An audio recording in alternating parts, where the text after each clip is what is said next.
श्री नवद्वीप मायापुर धाम की जय। हरे कृष्णा डिवोटी, स्वागत है आप सभी का वंद्यानंदी डायरीज के इस वीडियो में। और क्योंकि गौर पूर्णिमा आने वाली है तो उसके उपलक्ष्य में इस्कॉन के सभी भक्त करते हैं नवद्वीप धाम की परिक्रमा। और ये परिक्रमा करते हुए हम आपको कई सारे लीला स्थलियों के दर्शन कराएंगे और साथ ही साथ हमें सौभाग्य मिलेगा कई सारे भक्तों के संघ का लाभ उठाने का। तो आसपास के सभी डिस्ट्रैक्शंस को बंद कर दीजिए और अपने मन को एकाग्र कर लीजिए इस वीडियो में, ताकि आप भी हमारे साथ परिक्रमा करके लाभ उठा सके भगवान के इस विशेष कृपा का। और प्लेन में बैठकर हम आ जाते हैं श्री नवद्वीप मायापुर धाम में। और जो शिखर आप देख रहे हैं वो है TOVP यानी विश्व के सबसे बड़े मंदिरों में से एक का। और अब हम चलते हैं मंदिर के अंदर, जो कि बहुत ही ज्यादा सुंदर है।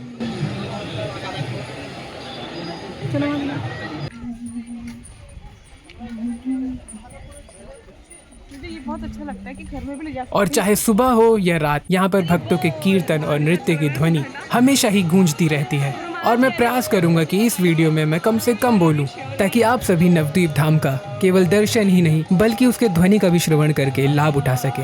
और अब आपको कराते हैं दर्शन इस मंदिर के हृदय यानी श्री श्री राधा माधव जी की। और इस स्थान पर भगवान के दर्शन करने से ऐसा लगता है कि जैसे साक्षात भगवान ही विग्रह से निकल करके हमें अपने पावन दर्शन देने के लिए उपस्थित हुए हैं। और एक बार अगर आपकी दृष्टि श्री श्री राधा माधव जी पर पड़ जाती है तो चाहे वो भक्त हो या अभक्त हो, उसकी दृष्टि वहीं पर अटक जाती है, क्योंकि भगवान का जो ये विशेष रूप है वो बहुत ही ज्यादा आकर्षक है।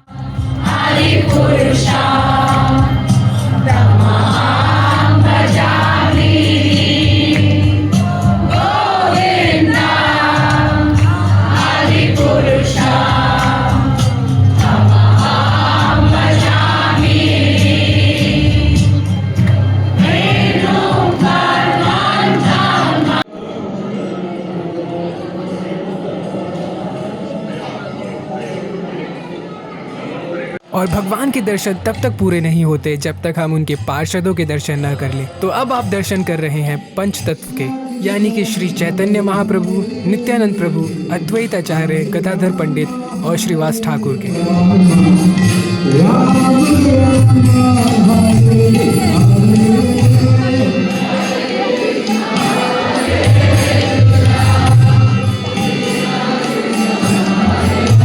और ये है नवद्वीप मायापुर धाम का केंद्र बिंदु यानी कि संकीर्तन, जो कि प्रारंभ किया था चैतन्य महाप्रभु ने।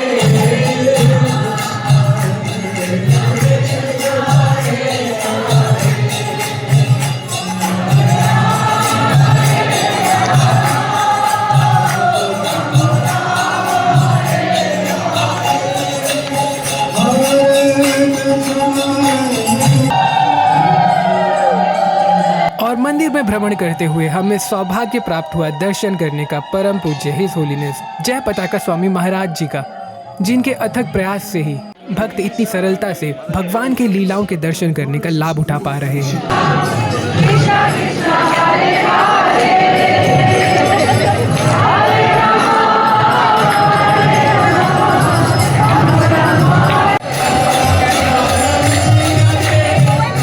नरसिम्हा स्वामी महाराज परफॉर्म द संकल्प। जितने भी भक्त आज से कल से परिक्रमा करेंगे उन सभी की ओर से हमारे पूज्य श्री भक्ति विघ्न विनाशक। और यहाँ पर आप अपने आंखों को बंद करके इस धाम के पवित्र ध्वनि का श्रवण करते हुए लाभ उठा सकते हैं।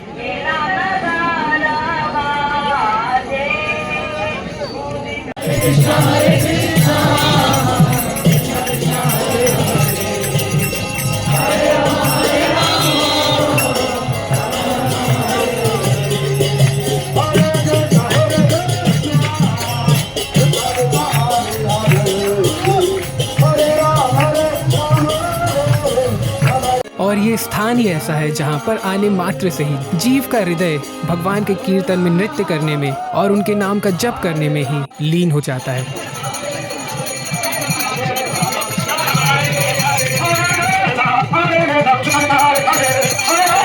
और यहाँ पर विशेष आकर्षण होता है भगवान के भक्तों के संघ का, जहाँ पर लाखों की संख्या में भक्त विश्व के अलग अलग कोनों से आकर के एक साथ मिलकर भगवान के उस स्थान की परिक्रमा करते हैं जहाँ पर स्वयं भगवान ने प्रारंभ किया था हरे कृष्णा महामंत्र का ये कीर्तन।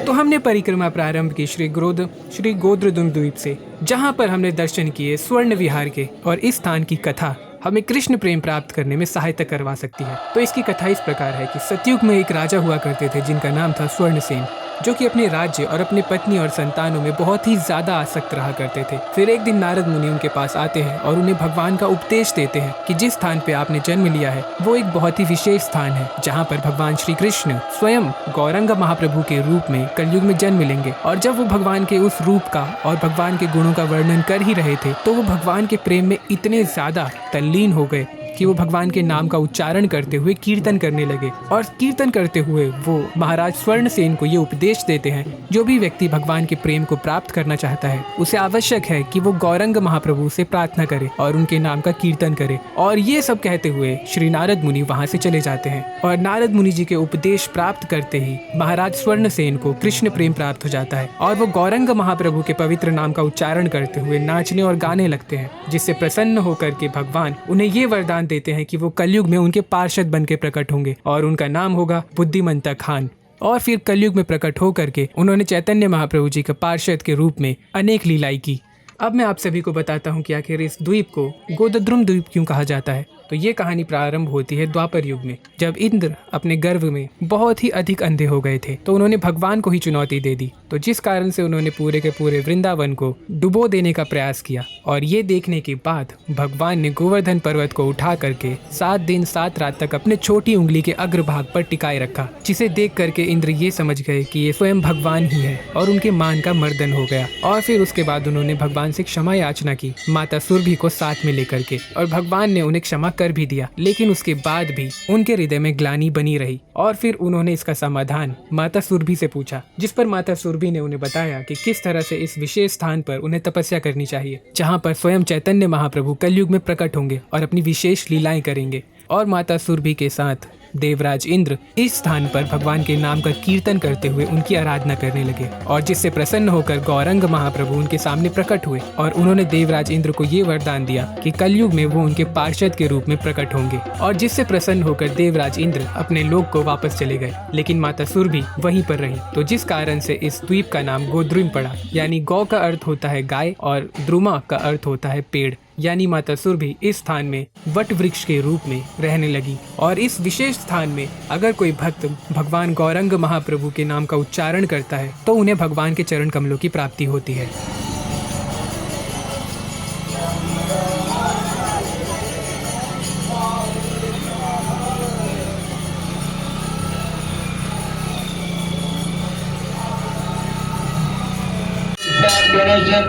Jagannath, please give some donation for Lord Jagannath. जय Jagannath. Please give some donation for Lord Jagannath. Please give some donation for 500 rupees Vallabhik Shiva.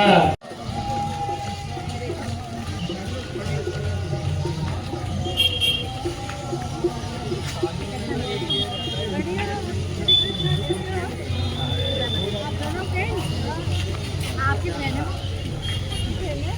सबकी बहन है।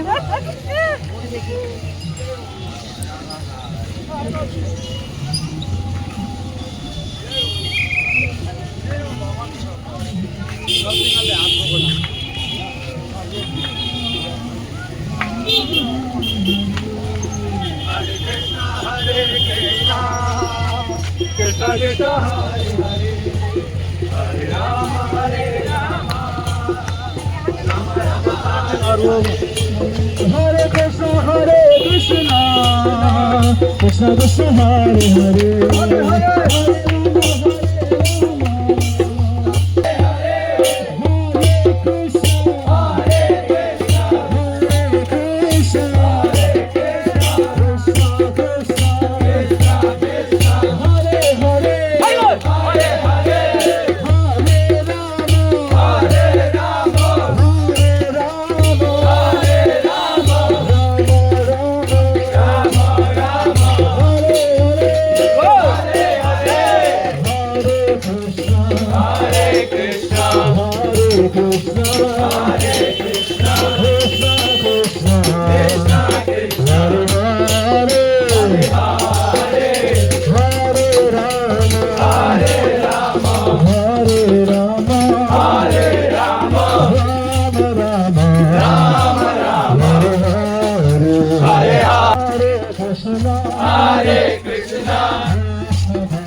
সবাইকে সুযোগ করে দিতে হবে।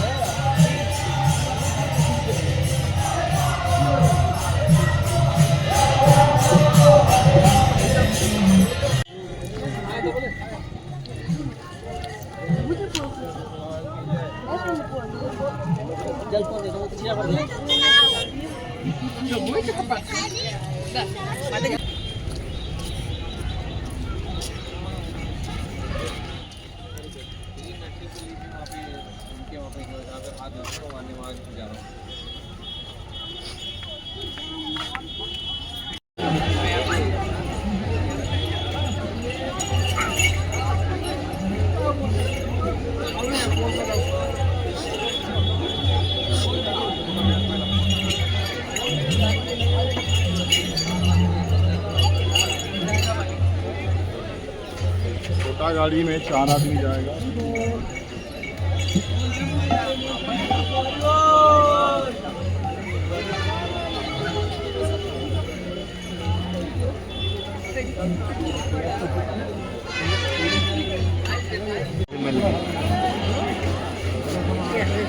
Sit somewhere. Come. Oh, Hare Krishna.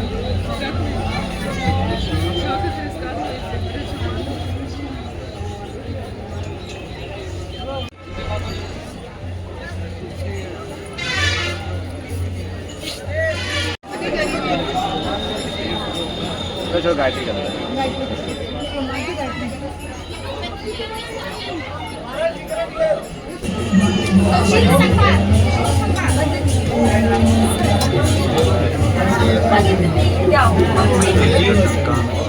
दक्षिणा दीजिए, दक्षिणा।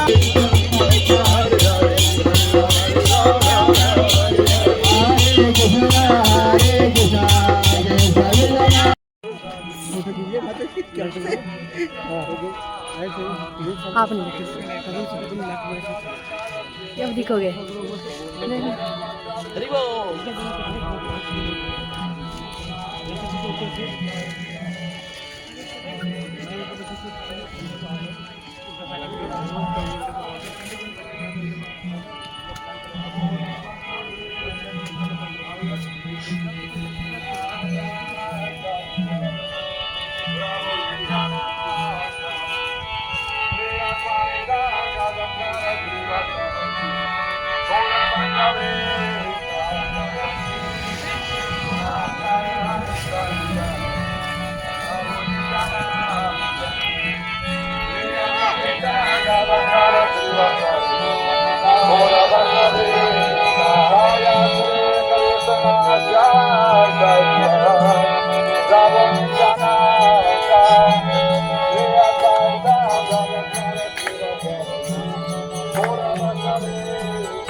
Hare कृष्णा कृष्णा। और अंत में अपनी परिक्रमा समाप्त करके हम पहुंचते हैं टेंट में और यहाँ विश्राम करने के बाद हम अगले दिन अपनी परिक्रमा दोबारा से प्रारंभ करेंगे और कल का भी लगभग पूरा दिन ही हम गोतादुम द्वीप की परिक्रमा करते हुए ही बिताएंगे। तो जिन भी लीला स्थलियों के हमें दर्शन करने का सौभाग्य प्राप्त होगा उसके बारे में हम आपको जरूर बताएंगे। और ये परिक्रमा लगभग 7 से 9 दिन के बीच की होती है। तो पूरे नवद्वीप मंडल के बारे में जानने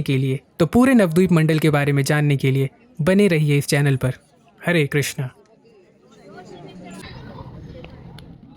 Like he said, he said that. The one who praises me is my enemy. The one who chastises me is my friend. Because it makes you think.